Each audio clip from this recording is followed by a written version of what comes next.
तर जय आदिवासी मंडळी, स्वागत आहे तुमचं माझ्या नवीन एका व्हिडिओत। आजकाल मला काय झालंय मलाच काही कळत नाही। रात्री मी खूप नवीन प्लॅन बनवते, पण सकाळी उठून सगळंच बदलून जातं। रात्री माझं डोकं एकदम फास्ट चालतं आणि सकाळी उठल्यावर जसं काय माझं नेटवर्क स्लो होऊन गेलं असं चालतंय।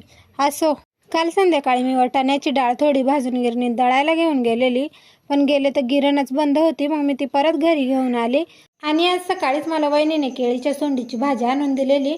मग मम्मी म्हणली तीच भाजी बनव आणि घरी खेकडे येते पण त्याच्यात टाक, मग भाजी मस्त लागते।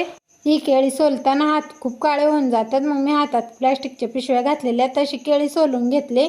मस्त अशी केळी सोलून कापून घेतलेली आणि गरम पाण्यामध्ये थोडा वेळ उकळवली आणि तोपर्यंत म्हणलं चला आता खेकडी मोडून घेऊ। पण मला काय खेकडी मोडता येईना, मी जाम घाबरते खेकडी मोडायला।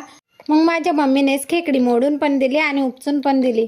आता ही भाजी खायला कोण कोणाला आवडते ते मला कमेंट करून नक्की सांगा बरं का। आणि व्हिडिओ आवडली तर लाईक करा, चॅनलला सबस्क्राईब करा आणि तुमचं मत मला कमेंटमध्ये सांगा बरं का। तर आजच्यासाठी एवढंच होतं, भेटू पुढल्या ब्लॉगला, चला बाय।